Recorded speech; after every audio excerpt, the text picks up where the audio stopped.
स्वागत है आपका हिस्ट्री विद के में। अभी हम लोग भारत का संवैधानिक विकास 1773 से 1947 तक के बारे में पढ़ रहे हैं। आज हम लोग भारतीय विधान परिषद अधिनियम 1892 के बारे में जानेंगे।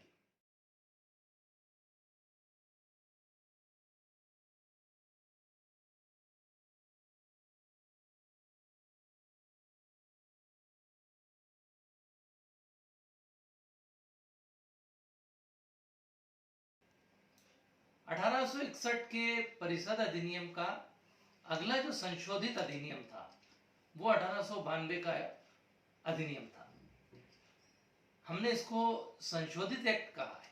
संशोधित एक्ट इसलिए कहा कि जो 1861 का अधिनियम था उसमें ही संशोधन हुए थे, कोई नया बहुत ज्यादा इसमें प्रावधान नहीं किए गए थे, केवल उसकी कुछ कमियों को इसमें दूर किया था।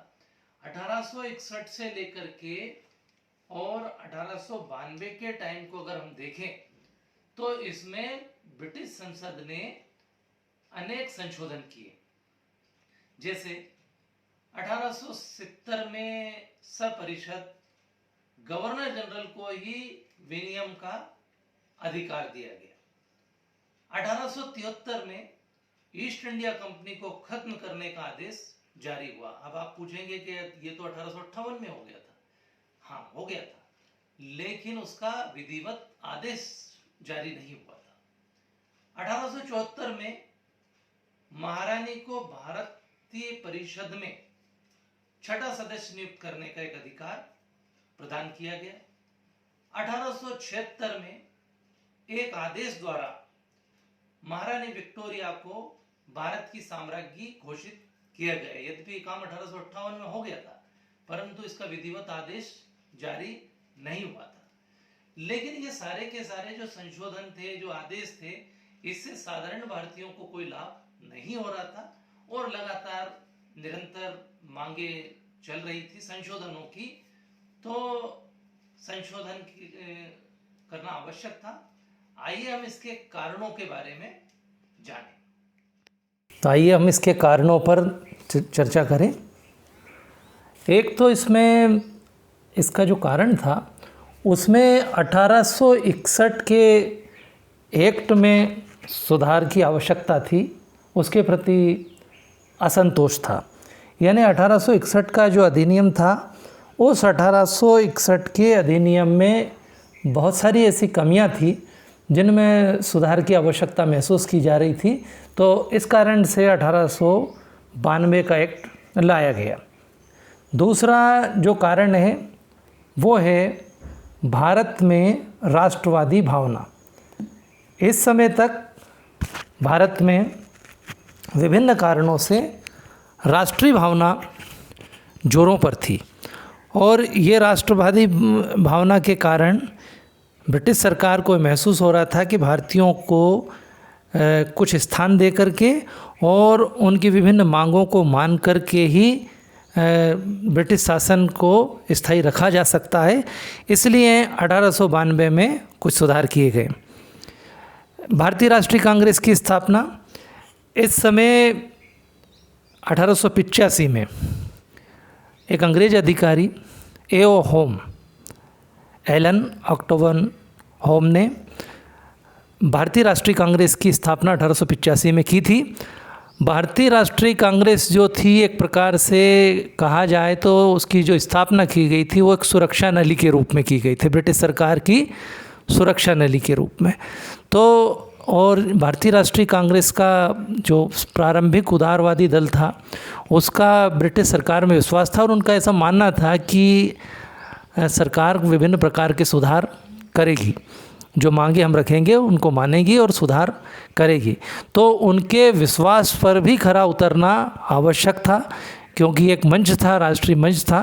तो इसलिए भी कुछ सुधार किए गए जिनका हम आगे जिक्र करेंगे।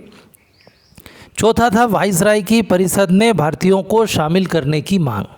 हम जानते हैं कि वाइसराय की जो परिषद थी उसमें दो तरह की सभाएं थी। एक कार्यकारिणी थी जिसमें 5 सदस्य होते थे और दूसरी थी विधायी परिषद, जिसमें 6 से लेकर के 12 तक सदस्य होते थे।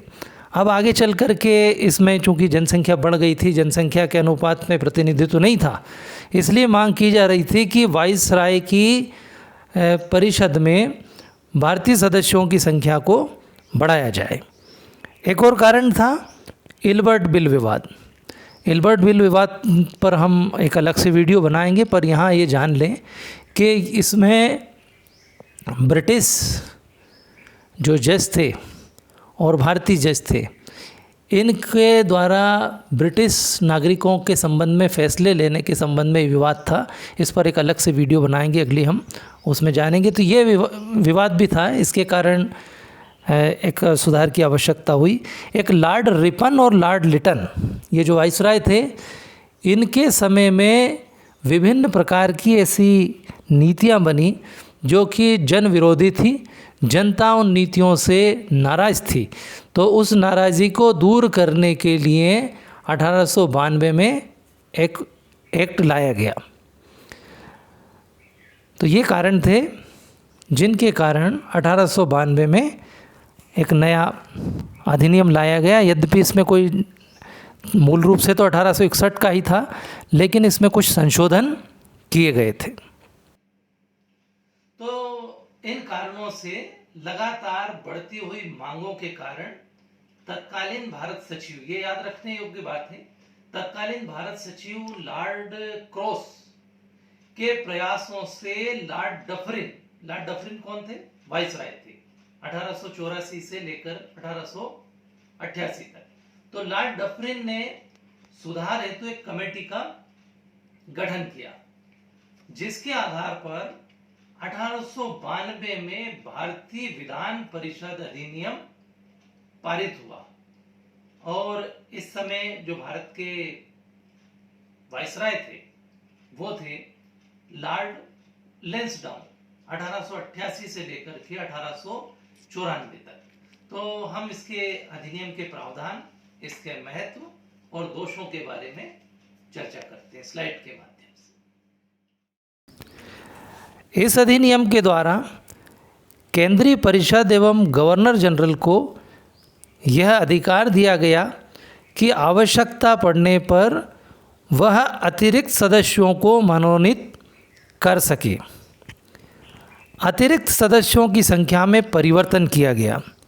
न्यूनतम 10 एवं अधिकतम 16 सदस्यों की व्यवस्था की गई। इनमें 6 सरकारी और 10 गैर सरकारी सदस्य होते थे। 10 गैर सरकारी में 5 मनोनीत होते थे और 5 निर्वाचित होते थे।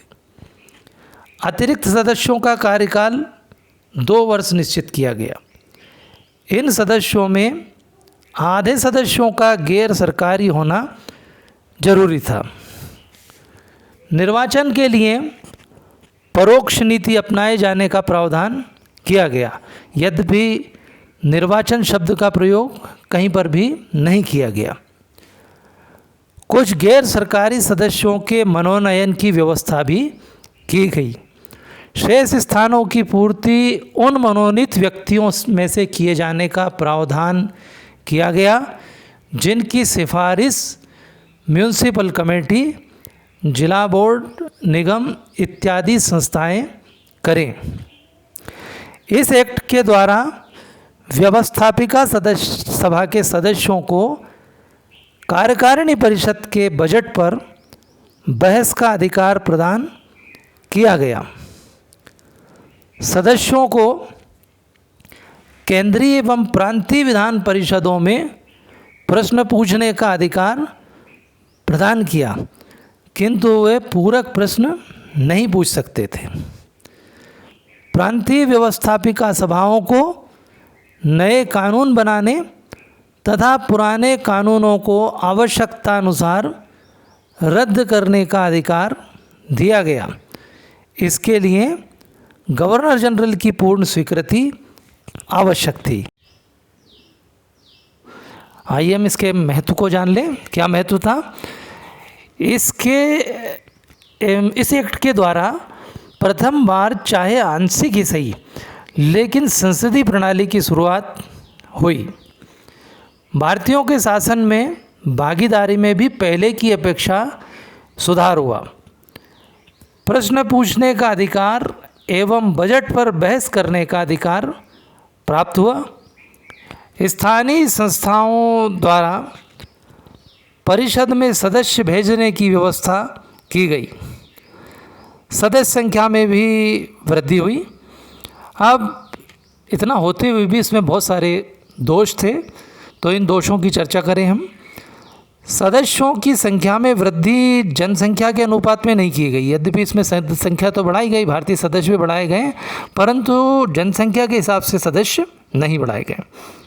सदस्यों को पूरक प्रश्न पूछने का अधिकार नहीं था, मतलब एक बार वो प्रश्न पूछ लें और उसका जो जवाब मिल जाए उसके बाद में वो कोई प्रश्न उस पर नहीं कर सकते थे। सरकारी सदस्यों का बहुमत अधिक था, इसमें उनके सदस्य ज़्यादा थे, इसलिए उनकी मनमानी चलती थी। अधिकार की दृष्टि से सदस्यों के अधिकार सीमित थे। केंद्रीय परिषद के सदस्यों भारतीय सदस्यों का चुनाव प्रत्यक्ष प्रणाली से नहीं किया जाता था। तो ये बहुत सारे इसमें दोष भी थे। तो इस प्रकार से हमने आज 1892 के इस अधिनियम के बारे में जाना। आशा है इससे आपको अधिनियम की पूरी जानकारी हो गई होगी। अगला अधिनियम हम अब 1909 के बारे में अगली वीडियो में देखेंगे। Thank you very much.